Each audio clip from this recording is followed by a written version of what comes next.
ایک آدمی انتہائی غریب اور مفلس تھا۔ اس کا ایک دودھ پیتا بچہ تھا۔ جب وہ بچہ کچھ بڑا ہوا تو اس نے دانت نکالنا شروع کیے۔ یہ دیکھ کر وہ آدمی کچھ پریشان ہوا، سوچنے لگا کہ میرا بچہ دانت نکالنے لگا ہے تو اب اسے روٹی بھی کھلانی پڑے گی۔ ادھر اپنا حال یہ ہے کہ مشکل سے گزارا ہوتا ہے۔ اس نے بہت عقل کے گھوڑے دوڑائے، لیکن اپنے بیٹے کے کھانے پینے کا انتظام کرنے کے بارے میں اس کے دل میں، اس کے ذہن میں کچھ نہ آیا۔ لیکن جب اس نے اپنی بیوی سے اس بارے میں بات کی تو اس کی بیوی نے بہت اعتماد سے کہا کہ تو یہ فکر اپنے سر نہ لے کہ اگر تو اس کی غذا فراہم نہ کرے گا تو بچہ مر جائے گا۔ جس نے اسے دانت بخشے ہیں وہ یقیناً کھانے کو بھی دے گا۔ کیا تو نہیں جانتا کہ جب کوئی شخص غلام خریدتا ہے تو اس کے کھانے پینے کا انتظام بھی کرتا ہے؟ کیا تجھے اپنے رب پر اتنا بھی بھروسہ نہیں جتنا ایک غلام کو اپنے آقا پر ہوتا ہے، ایسا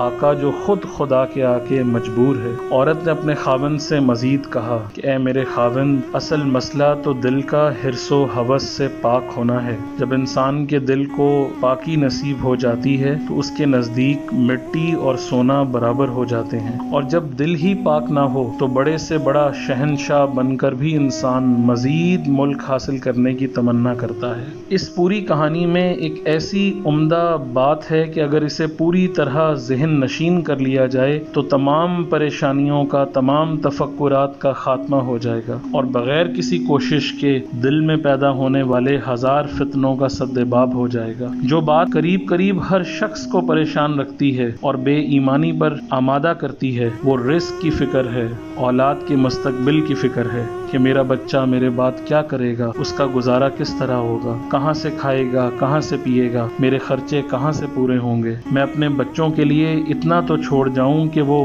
بعد میں دال روٹی کی فکر سے آزاد رہیں۔ یہ ایسی باتیں ہیں جو ہم سب سوچتے ہیں اور طرح طرح کے فتنوں میں مبتلا ہو جاتے ہیں۔ ہمیں یہ بات یاد رکھنی چاہیے، جو ہمارا رازق ہے وہی ہمارے بچوں کا بھی رازق ہے۔ پھر ہمیں فکر مول لینے کی کیا ضرورت ہے؟ کیا اس نے ہم سے پوچھ کر، ہم سے اجازت لے کر ہمیں پیدا کیا؟ ہرگز نہیں۔ اس نے اپنی مشیت سے ہمیں پیدا کیا، اور وہی ہمیں کھلاتا ہے، وہی ہمیں پلاتا ہے، وہی ہمیں پالتا ہے، اور ایک دن وہی ہمیں اس دنیا سے رخصت کر دے گا۔ تو ہمیں ہر معاملے میں اللہ پر بھروسہ کرنا چاہیے اور یاد رکھنا چاہیے کہ ہر مشکل وقت کے فوراً بعد آسانی ہے۔ تو مشکل وقت کو صبر سے کاٹنا چاہیے، مشکل وقت کو شکر سے کاٹنا چاہیے، اور اگر دل میں کوئی ایسی بات آ بھی جائے، ہم انسان ہیں، کمزور ہیں، اور اگر دل میں کوئی بات، کوئی فکر آ بھی جائے تو کوشش کرنی چاہیے کہ خدا کو مخاطب کر کے اس سے اس کا شکوہ نہ کیا جائے۔ باقی غم زدہ ہونا، پریشان ہونا، یہ انسانی فطرت ہے۔ تو تمام پریشانیوں کا علاج اللہ پر بھروسہ